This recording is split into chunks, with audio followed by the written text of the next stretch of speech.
This program contains dramatic reenactments and material that may be disturbing to some audience members.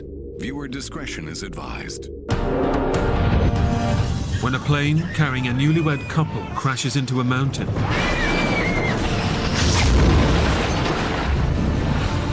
the survivors are left stranded in remote rainforest. We didn't belong there. It's horrifying. To stay alive, they must battle the hostile environment. You just couldn't stop your body from shaking. Risk all to get help. Brandon, get out of the plane! What goes through your head is that you're not going to live through this. And keep a grip on their own sanity. We were all injured. We were all exhausted. There was no hope left.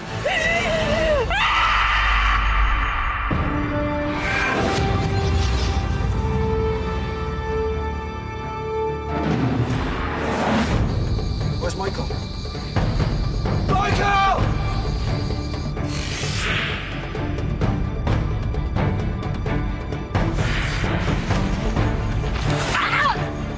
I can't help it.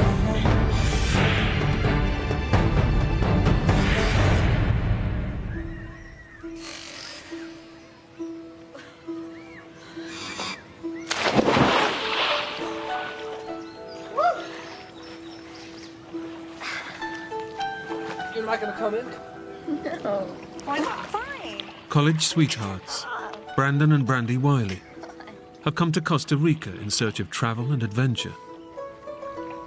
They've been planning this trip since they married 6 months ago. I met Brandy in 7th grade, and she moved away to another high school, and then we reunited in college and began to date. Can I get 2 orange juices? He was very adventurous, very independent. I think what attracted me to him was the adventurous side of him, that he kind of took me out of my box a little bit. Okay, thank you. We had basically sold everything that we had owned and moved on to just travel.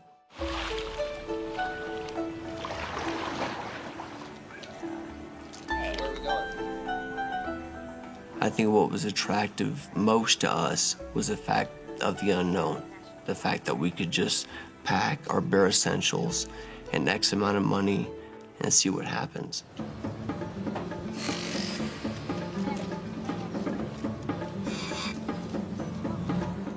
Their adventure starts with a 100-mile flight to a small town on the edge of the Corcovado National Park. Have fun, guys. Bye.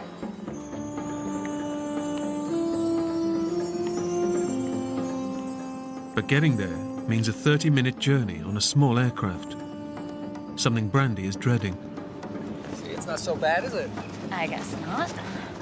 Flying was something that I did not like to do. I remember it being a little scary because it was just a little puddle jumper. It wasn't tall enough for you to stand up straight. It was really small. It was really small. Let's sit in the front row. Come on, it'd be really cool. We can sit at the cockpit. No, let's just sit one seat behind. Brandon said, "Hey, babe, let's go sit in the front row." I think because of my fear, I said, "No, let's just sit one seat behind." So we sat in the second row. There are 6 passengers on today's flight. Guys? Last to board is American expat Michael Packard, who lives in Costa Rica and regularly takes this trip. How you doing? Hey, I'm Michael. Brandon. Brandon? Brandy. Nice to meet you. Brandy? I've done the flight so many times that I was just looking forward to reading my book and getting back to town.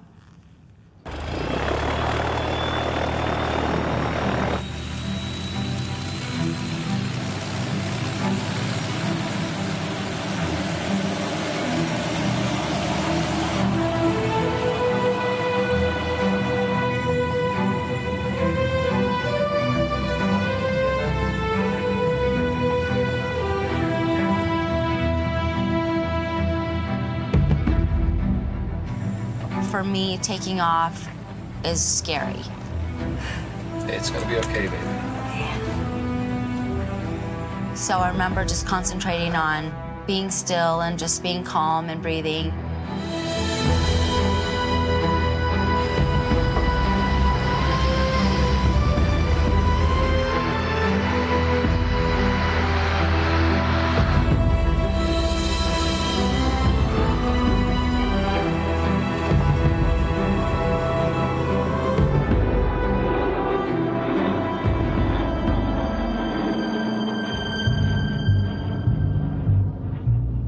Costa Rica is a small country that is both densely forested and very mountainous.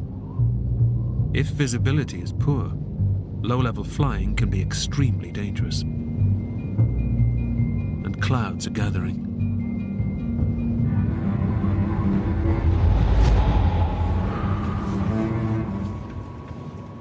When I look out of the window and I see clouds, that's a little frightening to me.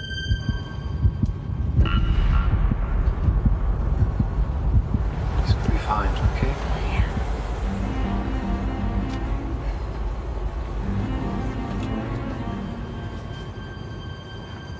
I don't particularly like flying up there because it is a rough ride sometimes. They are small planes. But on this flight, Michael sees something out of the ordinary. I noticed the two pilots conferring with each other, looking a little concerned.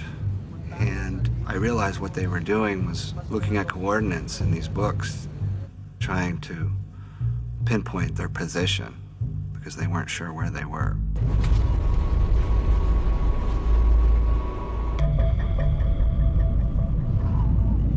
The plane has basic navigation equipment on board, but the pilots are relying on charts and maps to reach their destination.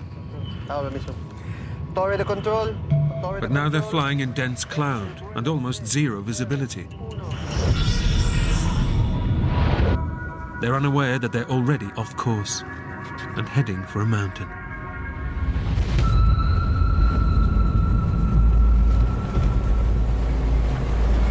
These clouds are getting very dark. It's fine. Brandy said, look how thick these clouds are. And so I looked outside of our window, and it got darker and darker.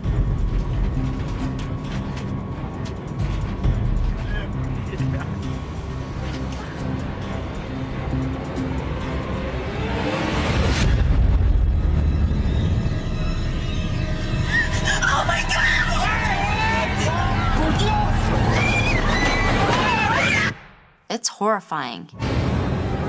That was my ultimate fear coming true. What goes through your head is the fact that you're not gonna live through this. You're headed for the mountain. You're headed for the mountain to die.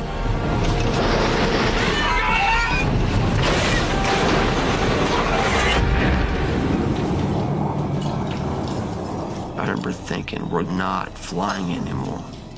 We're going through the trees. Is this even happening?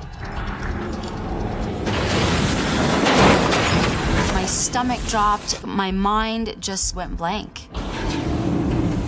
To hear things break apart, just the sound that it makes is unbelievable. My first thought was, you're not getting out of this.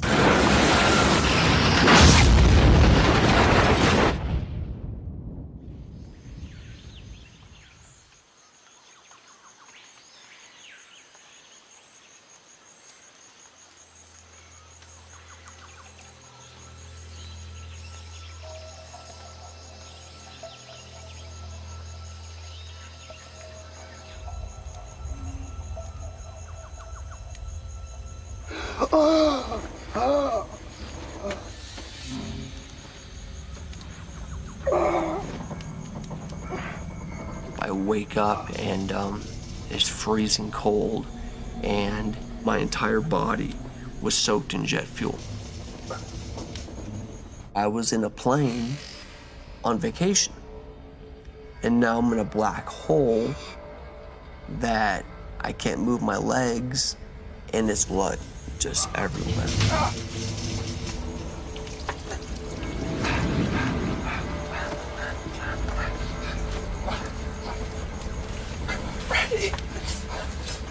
Brandy was head to toe blood. And I remember thinking, oh my God. Brandy! Brandy! Brandy! Wake up! Can you hear me? Brandy! Wake up, Brandy! Brandy, can you hear me? Can you hear me? My first memory was Brandon talking to me. Brandy, listen to me. You gotta get out of here. We're covered in jet fuel. Oh my God. Get your belt. Let's go. I remember feeling completely panicked and completely in disarray. Hurry, go! Get away from the plane!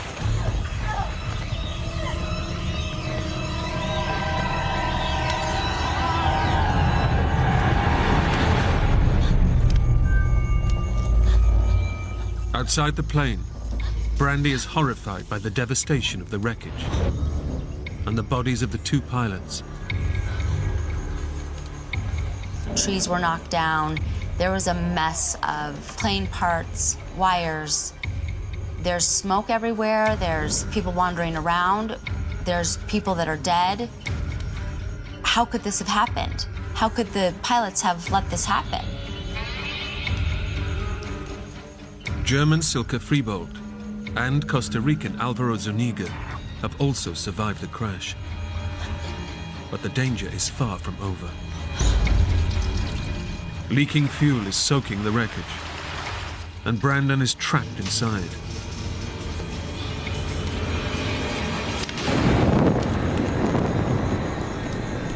Brandon! Get out of the plane! It's on fire! I just remember having something on my legs.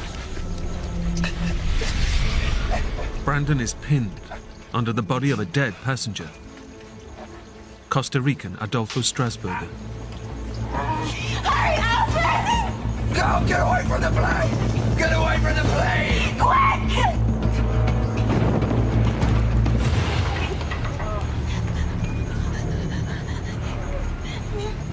Get away from the plane! The survivors need to get a safe distance from leaking fuel. But in severe pain from extensive burns, Alvaro is unable to move. Come on, we gotta get away from the plane! Come on!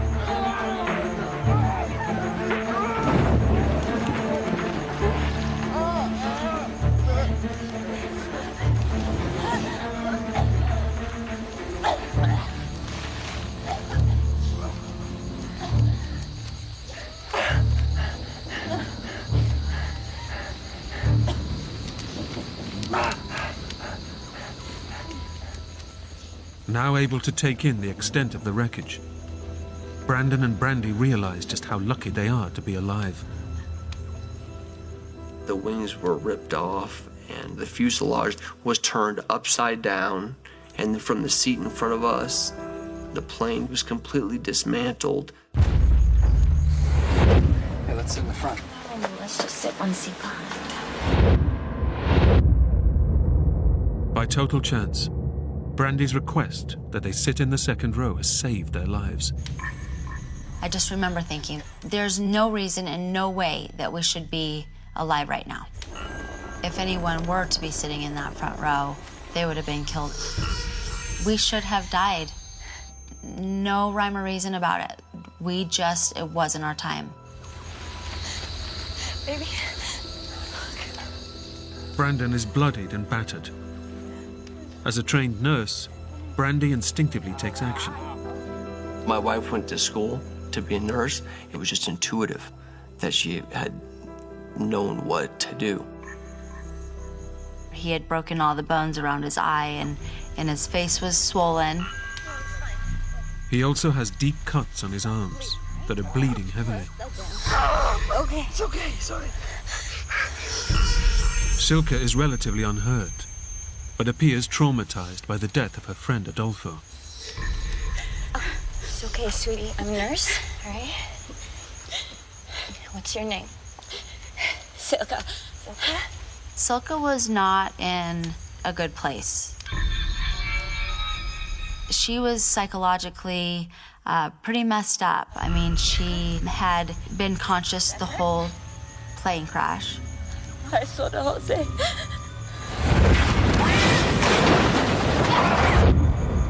I was really worried about her mentally. Suddenly, Brandon remembers there had been 6 passengers on the flight. 1 is dead in the plane, and 4 have survived. So someone is missing. I'm Michael. Brandon. Where's Michael?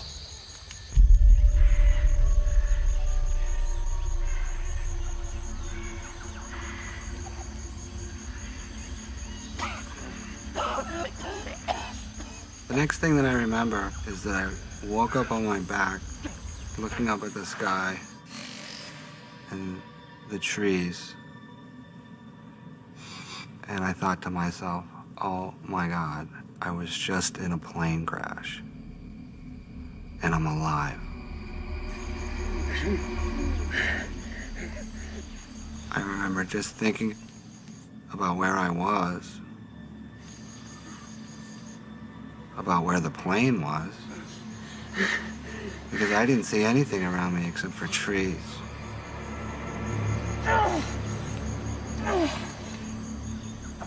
The sheer violence of the crash has thrown Michael Packard's body some 200 feet from the plane. Adrenaline floods through him. He's unaware of just how seriously he's injured. I was in shock, so I really didn't feel the pain yet.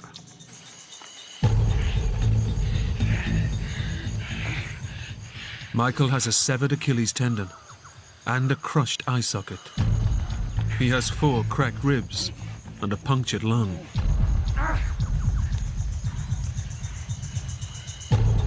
It's a miracle he's alive, but he'll need an even greater miracle to survive.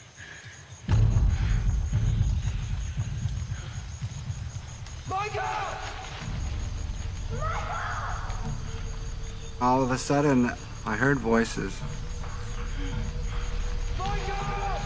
And I started to make my way towards the voices the best that I could.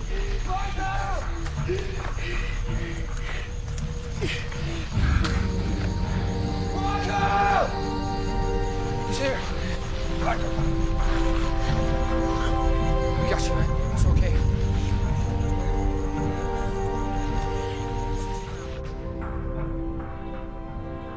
I'm just happy there was somebody else to go through that with. Because I knew it was going to be tough.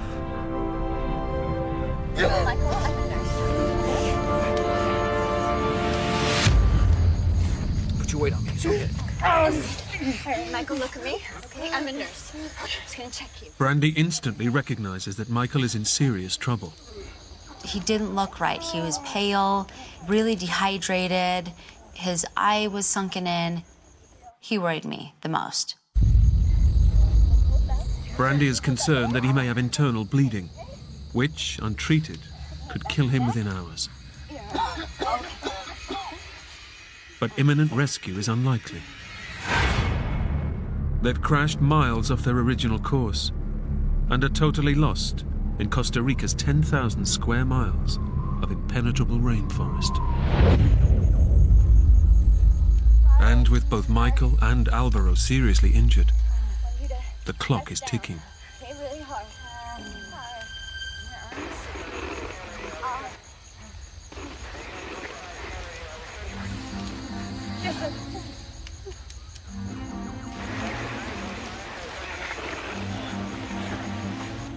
I could hear radios.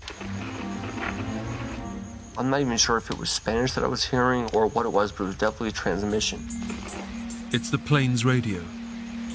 Their only link to the outside world, and the only way to get the message out that they've survived. But returning to the fuel-soaked wreckage is a massive gamble. So I'm thinking, what are you gonna do?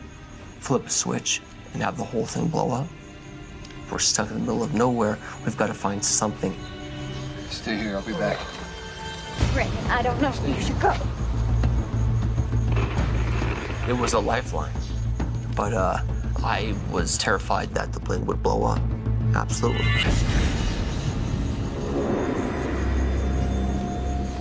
Brandon! Be quick, okay?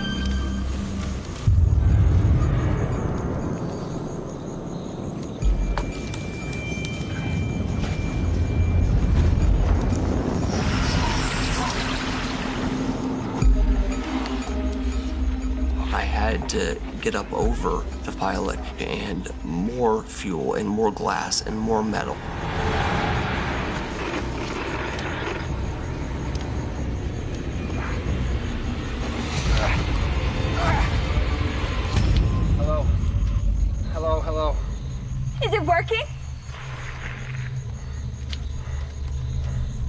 It's dead. What? It's dead.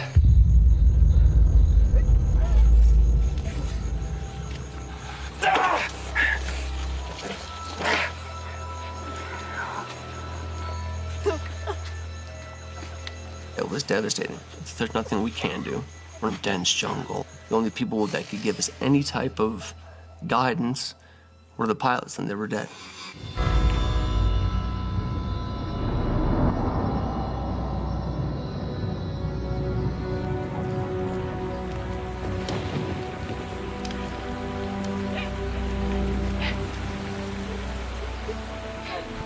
It's rainy season in the jungle.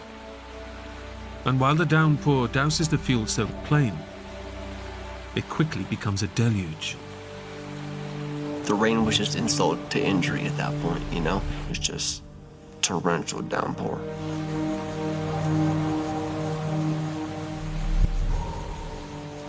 We were thankful that the rain was finally going to put out the fire and drench all the fuel and drench everything, drench the wires, get everything just wet so that there wasn't that fear of an explosion or more fire. You need to get Michael water.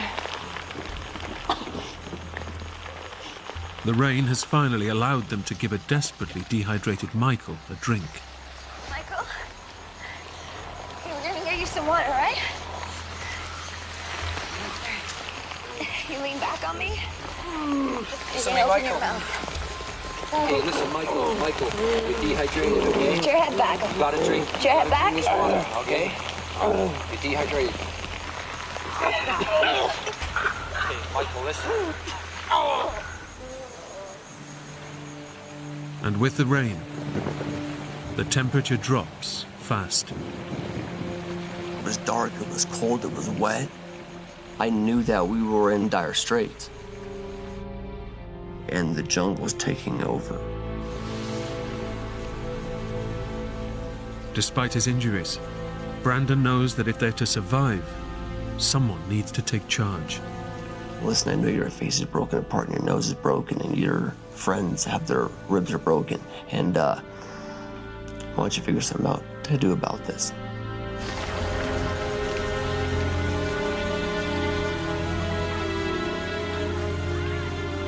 The only available shelter is in the wreckage of the plane.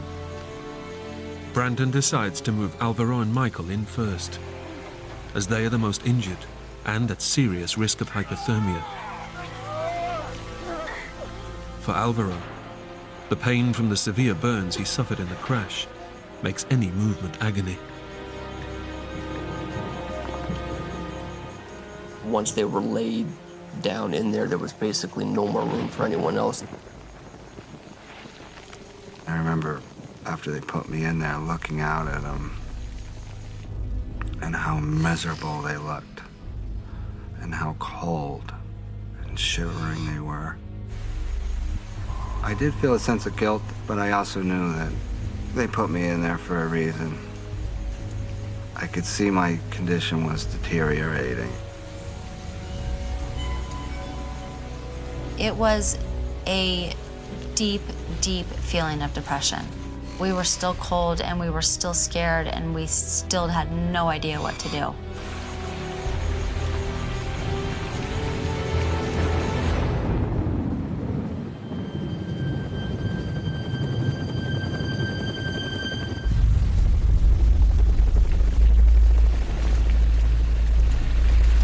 Listen! Guys, listen! Where is it?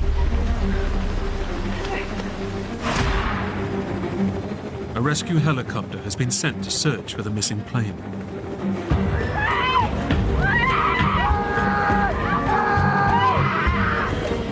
But the crew can't pinpoint its location, as the plane's emergency beacon has failed.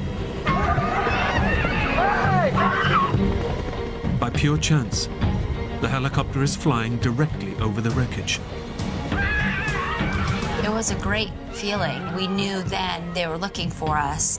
I started thinking, oh my God, I'm gonna make it out of here.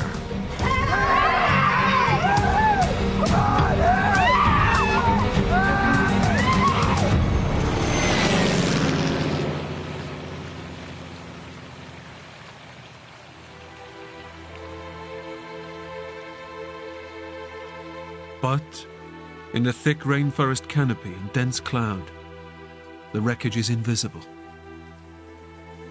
The smashed plane and the survivors have been entirely swallowed by the jungle. They were right above us and they can't see us. That was my lowest point.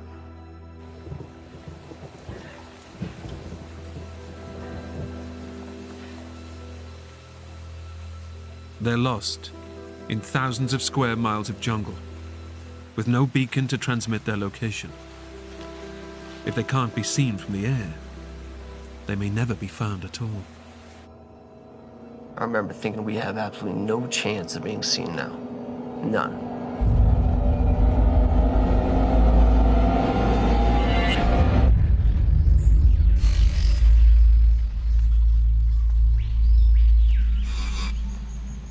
The light is fading, and with it comes a whole new set of dangers. Far from their comfortable urban lifestyles, the 5 survivors are completely out of their depth. I live in the city. I go to an office, you know? I'm not a crocodile hunter. So, yeah, I was a fish out of water from the time I got there. But Brandon is determined to do what little he can to look after his new wife and the rest of the survivors. Brandy, we're gonna have to find a place to stay tonight. Try to get warm. Brandon was for sure taking care of me. He was probably the most selfless one there, trying to take care of everybody else except himself. Silke. Hey, Silke. Come on, I need your help.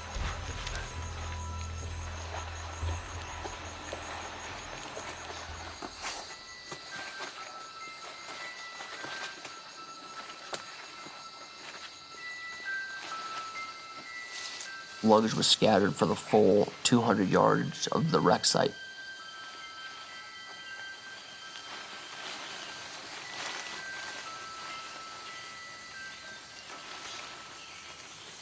So how are you holding up? I'm doing okay. Just wish I hadn't seen everything, you know? Yeah, you can imagine. Hey, look, it's my stuff. Try and get as much of it as you can. She had purchased a lot of sarongs in Bali to go back and sell in her shop. So we got all those to tie off other people's wounds, to keep some people somewhat warm. Gathered all the clothes that we possibly could. Yeah, that's it. Yeah. Okay. You okay? Yeah. You got it? Yeah. Let's go. Come on.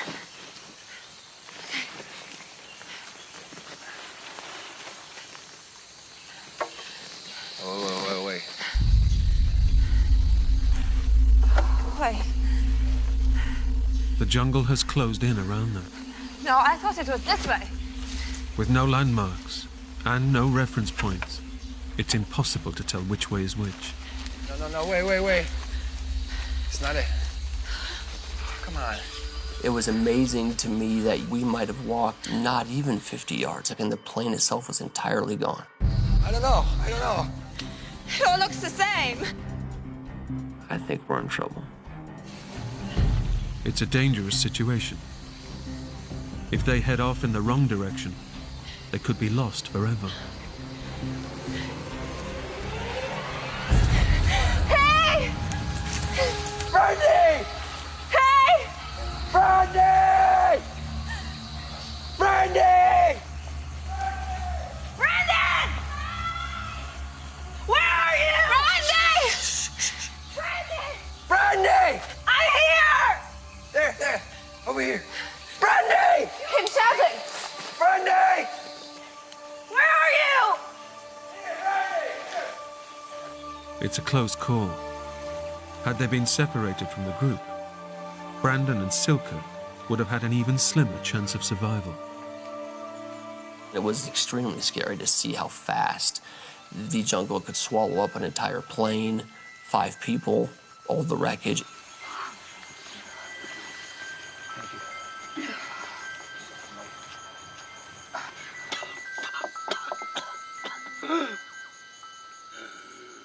Back in the wrecked fuselage, Michael's 4 fractured ribs move and grind with every breath.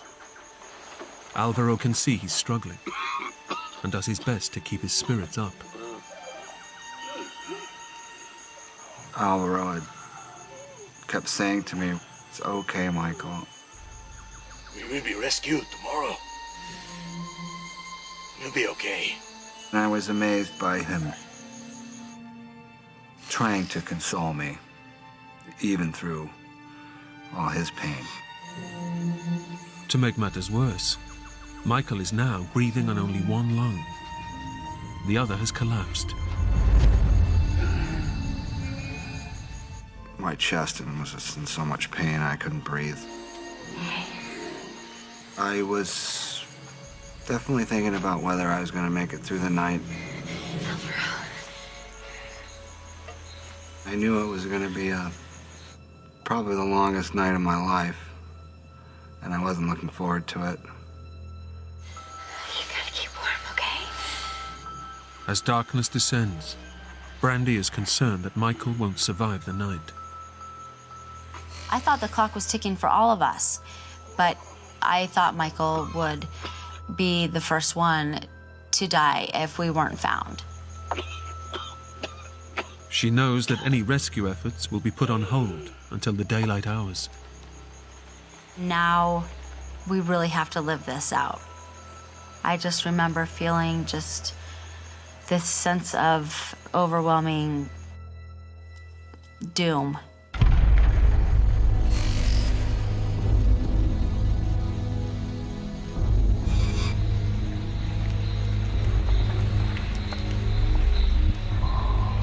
With night comes the cold. High on a jungle-covered mountain, there's no way of drying off, and any warmth is quickly drained from their bodies.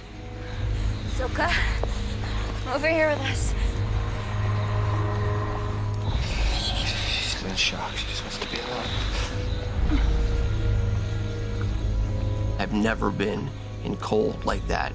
There was nothing that could stop your whole body from shaking. It was a brutal night. It was freezing. We were scared. In the dark of night, it's dangerous predators that prey on their minds.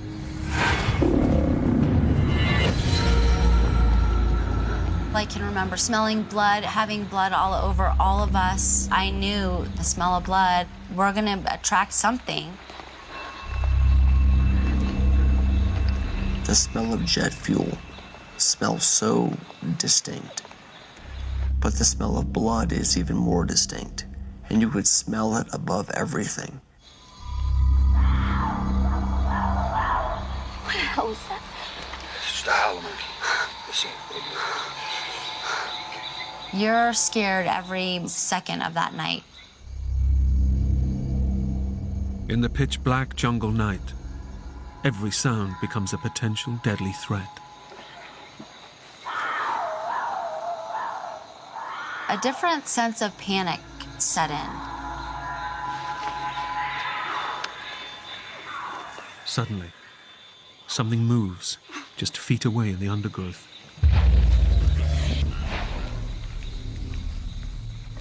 I remember hearing the rattling of leaves, and it seemed to be getting closer and closer. Brandon! What? We realized that it is something walking around. They've no idea what it is, but their imagination tells them what it could be.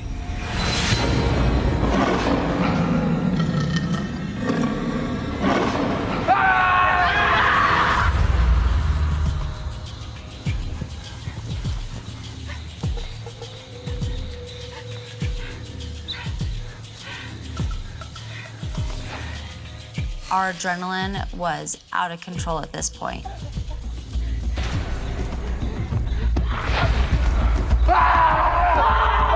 When it came near, we would yell something out, it would stop.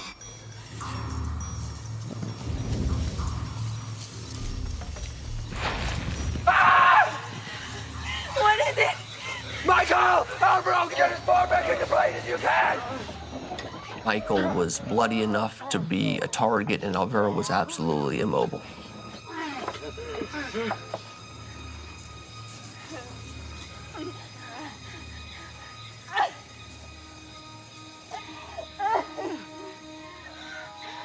Whatever the animal was, it moves on. But there are still hours until daylight.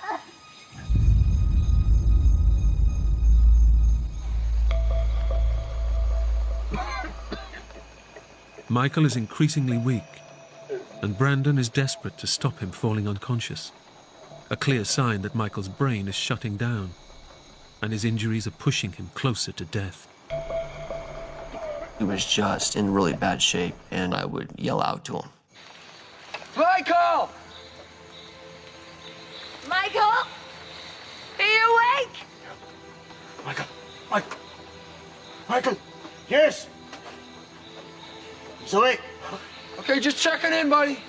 I think I definitely aggravated him as the night went on, but it's better than losing his consciousness. Michael!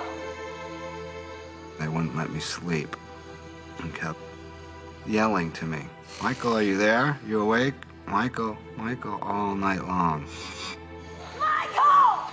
I knew it was right, but I wasn't wanting to listen. And I was getting almost mad. Just leave me alone. Just let me sleep.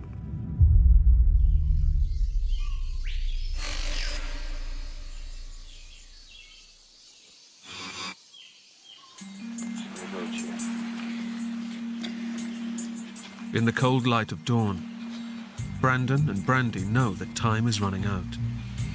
Michael has made it through the night, but his body is increasingly starved of oxygen. His breathing is shallow, and he looks like he's dying. There you go, buddy. Hang in there, Michael. Okay? I think we would have lost him in another day. It was like, how are we going to get through this day? It was a paralyzing feeling of what to do next. They've been missing for 18 hours. They've crashed in remote jungle, and there's no sign of help. We had given up hope for rescue. We thought if we're gonna stay alive, it's gonna be because of us. Okay. We can't sit here any longer. So we're on a mountain. There's a valley below. Why don't we go down there, see if we can find a river to follow? By leaving, they risk getting lost, with no guarantee of finding their way back. But they must take action. If they do nothing, Brandon knows Michael will not survive the day. To be forced to come up with the answers that are going to make you survive or not is something that I wouldn't probably wish on anyone.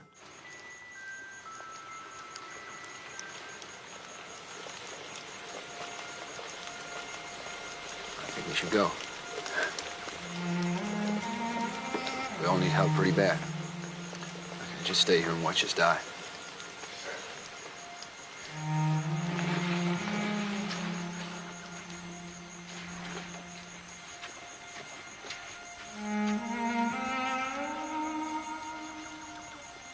We had no other choice. We had to do something. You have to take that risk, or else you're all gonna be dead. Michael, we're gonna go out, okay? See what we can find. Michael fears that if they're left behind, he and Alvaro will die. He kept saying, "Don't leave us. Please don't leave us." I didn't want to be left alone because I thought if they got lost, they wouldn't be able to find their way back.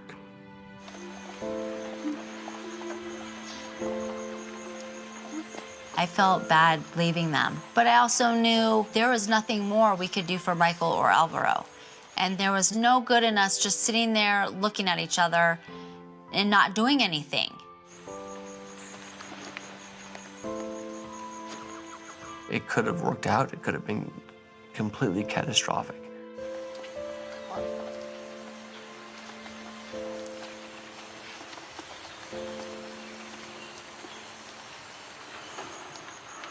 I remember when they left, I had this lonely, empty feeling.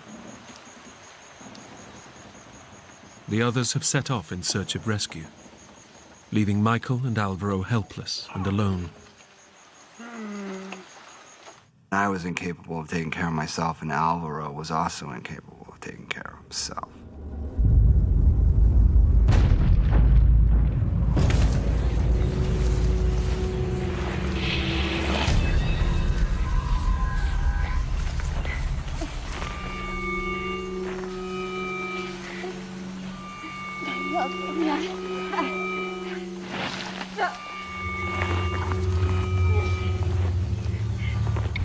Within minutes of leaving the crash site, the three realize the difficulty of the task ahead of them.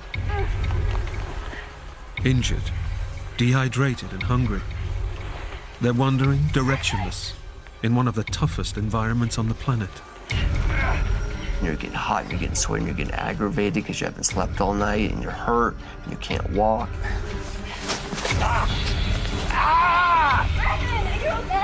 I'm okay. So, not only were we falling down, but there were thorns in the side of bushes that were 2.5, 3 inches thick.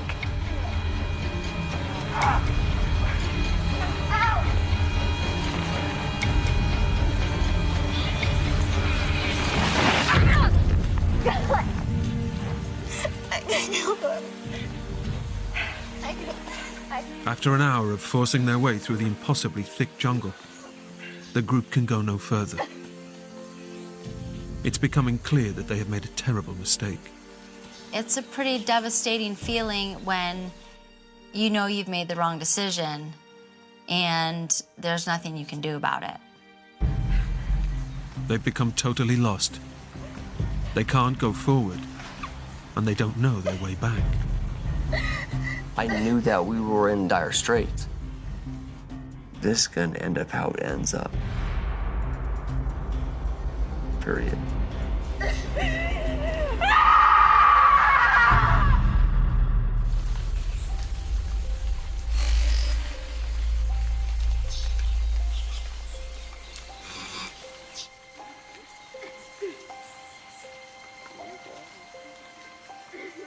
There's nothing we can do at this point. There's nothing we can do to help ourselves.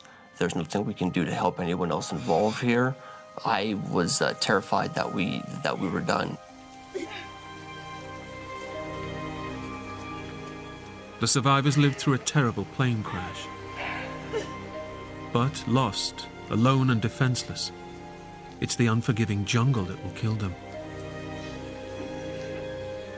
I had lost all hope. We were all injured, we were all exhausted, we didn't know where we were going. There was no hope left. At the crash site, Alvaro, immobilized by his burns, can only look on as Michael barely clings to life. His collapsed lung makes it agonizing to breathe. His blood pressure has plunged, and this could trigger a fatal cardiac arrest. It was miserable. I was definitely on a downward spiral. If I didn't get rescued soon, I could only last so long in this condition. Michael has lost all hope of rescue and resigns himself to death in the jungle.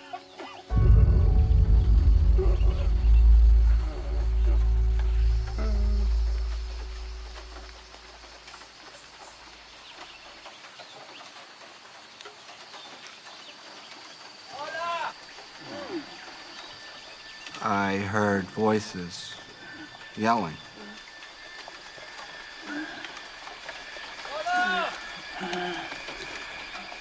And all of a sudden, this man appears out of the jungle.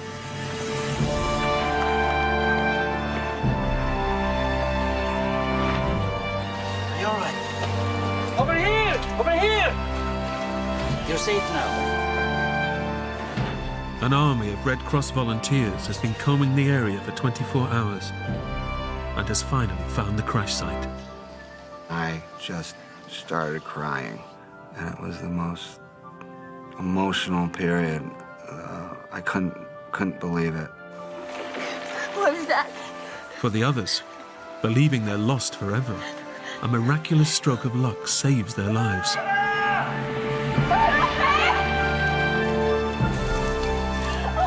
Just like in Indiana Jones, the guy comes through the fields and he has a machete and a backpack.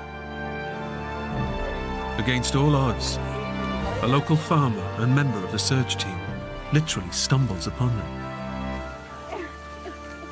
It was the most incredible feeling I've ever had.